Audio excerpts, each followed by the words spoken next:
There comes a moment in our relationships, especially if they were mean or abusive, where you failed to be nice. All my life I was known for my kindness, and I have entered a time where surprisingly I don't have as much as before. My patience has thinned, my compassion dwindled, and my no fucks given. If there's one thing about my relationship with my parents that transferred into my relationship with others, it was my decentering. I was selfish when I try to have a moment to myself or have the spotlight stay on me. My big personality being weaponized against me as to why the adults needed me to learn to quiet down. My father, a narcissistic addict, could not fathom anyone having more attention because his brain was wrought between schemes and syringes. Meanwhile, my mother had always considered home the one place she did not have to people please, which also made it the one place she could show me she was angry at the world than what she claimed. My father used his imaginations of his other relationships or brief, pleasant encounters with strangers as a way to prove he could be nice, but I was not earning it. He would describe my other sisters as strong and smart, but let her ask him for money, and she was back to being a lazy bum that overworked him like her mother. The fact that eventually, with time, my father would reveal his mask, which made his words fall flat and deterred his plot to make me jealous over a love of his that in truth he didn't give to himself or anyone.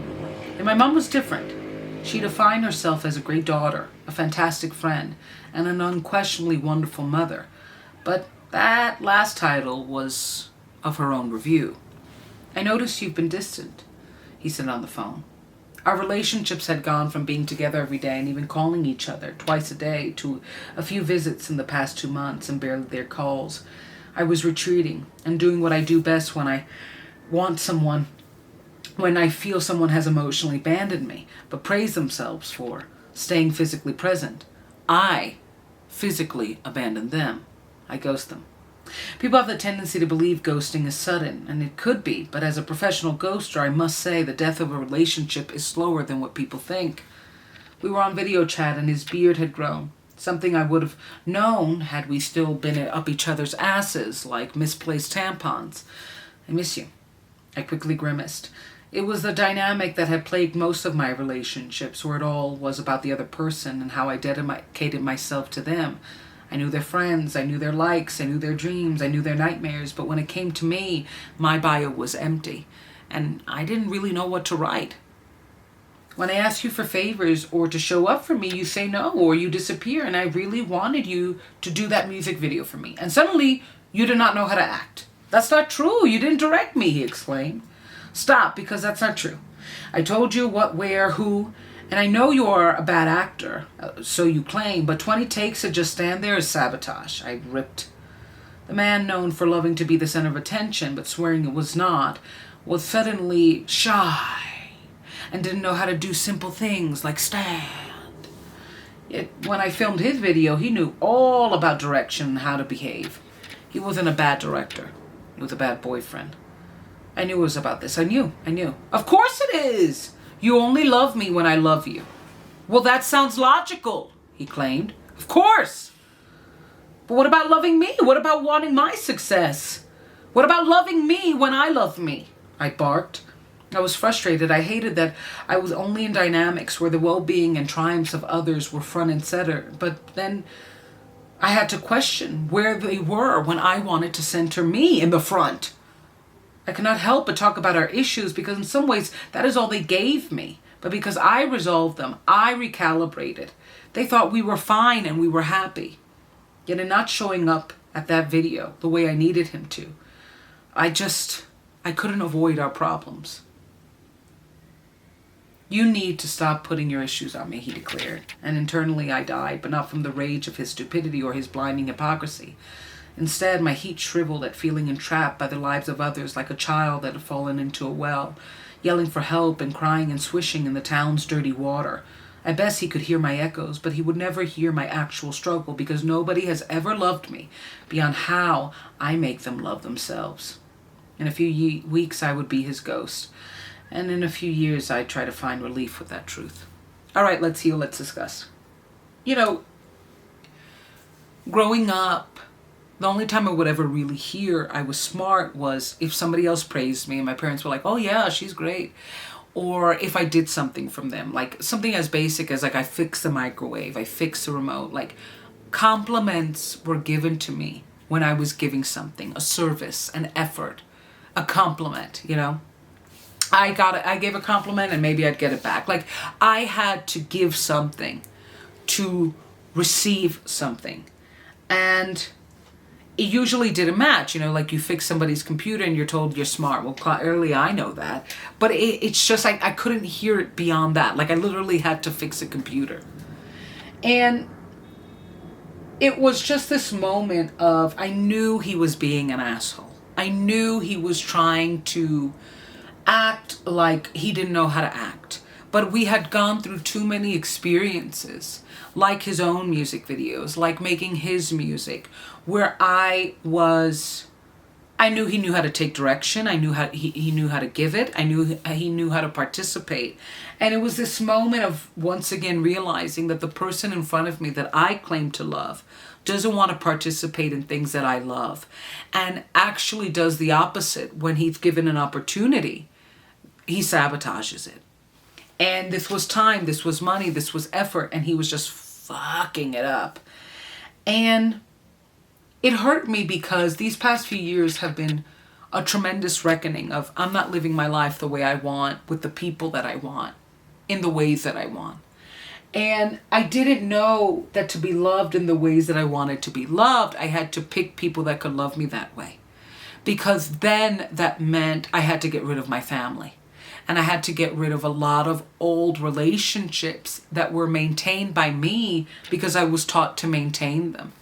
And when I started to back away or started to give more, like, you know, what I want, what I need, they just weren't hearing it. They didn't want to.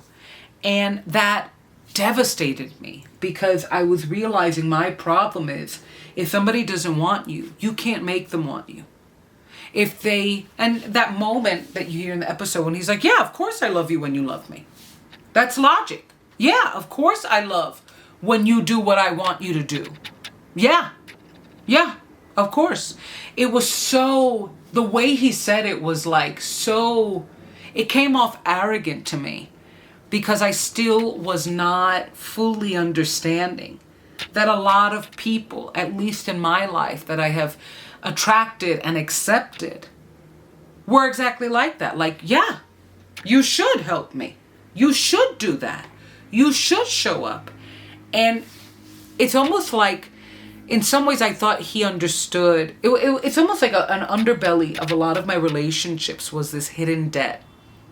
And me doing everything they needed and wanted and trying to listen to their needs and wants and serve them, while not even listening to myself, while not even being listened to, having my own empty bio, and then resenting the relationship for walking better away from me, for knowing me, while I was still blurred. And the years have only made me blurrier in terms of getting to know me.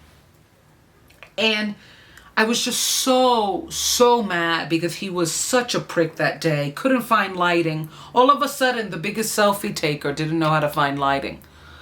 And I was mad, and I still hadn't fully clicked that it's like you know something but you don't realize it. All of my relationships I have always known they run by the same dynamic.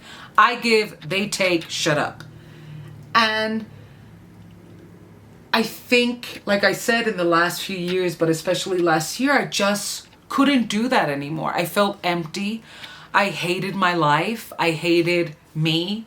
I hated my future if I kept on living life and being this way. And it was so strange because it was almost like he was completely fine to let me go, but also so certain I wouldn't leave. And a lot of my relationships ran on that dynamic of, you're gonna stay. You love me. You love how you love me. You love how I react to how you love me. Me. And it's true, I overstayed in a lot of relationships because I refused to change the very pattern and dynamic that I swore would give me success and didn't. And as a child, it did. People pleasing and doing everything that my parents wanted and everything that my family wanted and you know, entertaining and earning love worked because I did get love. I did, not all the time, but like it was almost like, you try, I'll see if I approve, and then I'll give. I didn't know that relationships don't have to be like that. People can just click and flow. And I was trying to make us flow, and he was like, no, this is the wrong ocean. You're not in the right mar right now. And it sucked, and it broke me. And I did what I always do, which is kind of ghost, kind of say goodbye.